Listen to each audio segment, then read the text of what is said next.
Hello, I'm Dr. Chloe Bennett. Today, we're going to talk about something that can be deeply confusing and even frightening for a man. It's a very private experience, and one that often happens without any warning. You're intimate with your partner. You feel the buildup of arousal. The pleasure culminates. You feel the distinct rhythmic contractions of an orgasm, but then nothing comes out. The climax happens, but there is no semen. It's what we call a dry orgasm. The first time this happens, a man's mind can race. Am I broken? Is something seriously wrong with me? Is this the end of my sexual function? Let's address the title of this video, When This Happens, Do This. It sounds like I'm about to give you a secret trick or a magic home remedy. But as a physician, I can tell you the most important thing to do in this situation is not a trick. It is to replace fear with understanding and confusion with a clear action plan. Today, I am going to demystify this experience. We will explore exactly why this happens, the most common causes in men over 60, and most importantly, the clear, safe, and effective steps you can take.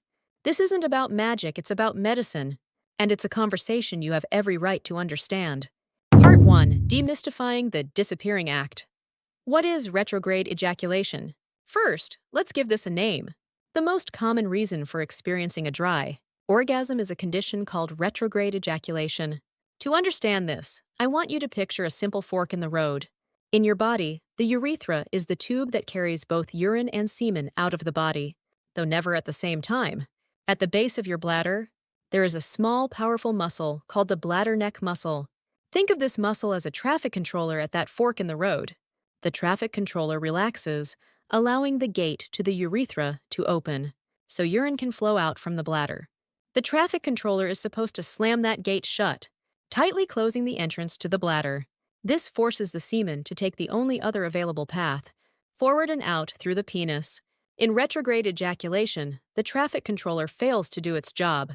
The bladder neck muscle doesn't close tightly, so when the powerful contractions of orgasm occur, the semen, following the path of least resistance, travels backward, or retrogrades, into the bladder instead of forward. The first and most important thing to know is this. This condition is not dangerous. The semen simply mixes with the urine in your bladder and is harmlessly flushed out the next time you urinate. It is not a sign of cancer or a serious underlying disease in itself. It can, however, be a sign of something else that needs attention, which we'll get to. Part 2.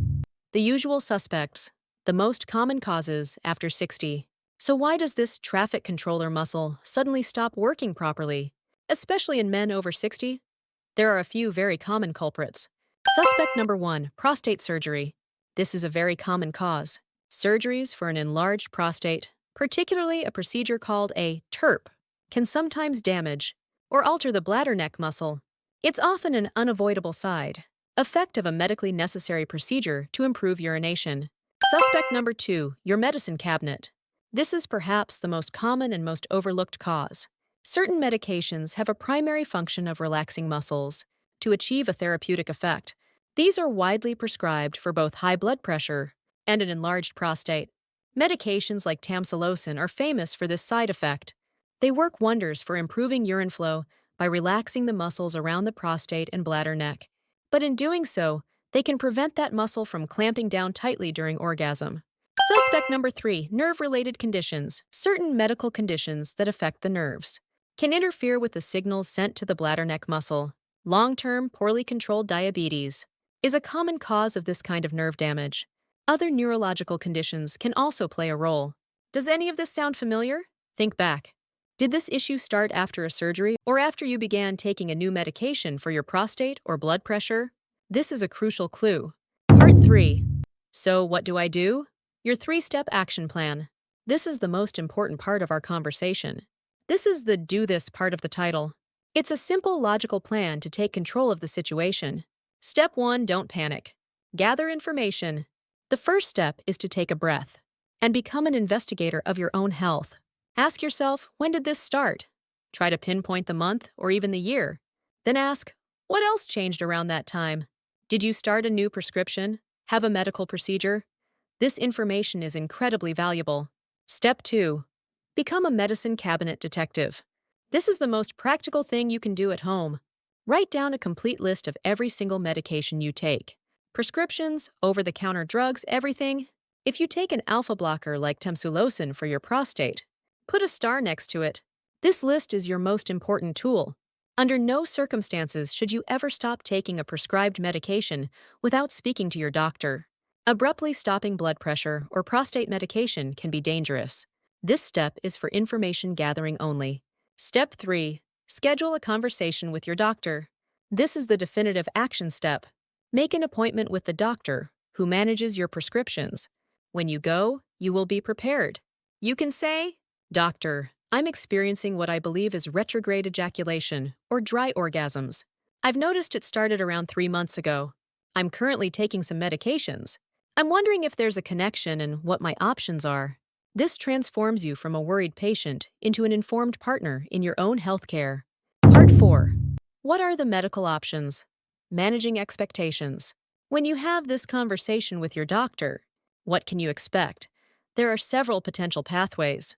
If your retrograde ejaculation is caused by a medication, this is often the simplest solution. Your doctor might be able to switch you to a different class of drug that doesn't have the same side effect. Sometimes even adjusting the dosage or the timing of when you take the pill can make a difference. In some instances, if fertility is a concern or the experience is very distressing, doctors can prescribe medications like pseudoephedrine that work to tighten the bladder neck muscle. However, these drugs can raise blood pressure and are not suitable for all men, especially those with heart conditions. This is a decision to be made very carefully with your doctor. In cases where the condition is permanent, such as after certain types of extensive surgery, the goal becomes understanding and acceptance. It's crucial to remember that the pleasurable sensation of orgasm remains. The physical climax is unchanged. Knowing that the condition is harmless and that your pleasure is not diminished can, for many men and their partners, be all the reassurance they need. Conclusion: from confusion to clarity.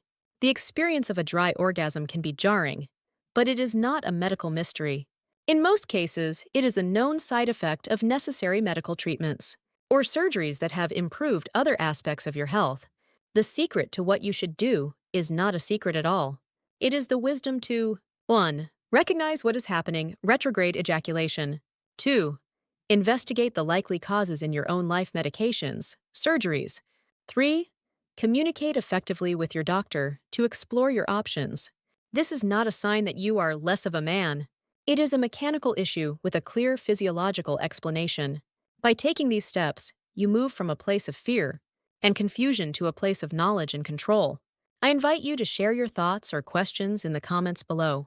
Starting a respectful conversation about this topic can help countless other men who are experiencing the same thing in silence.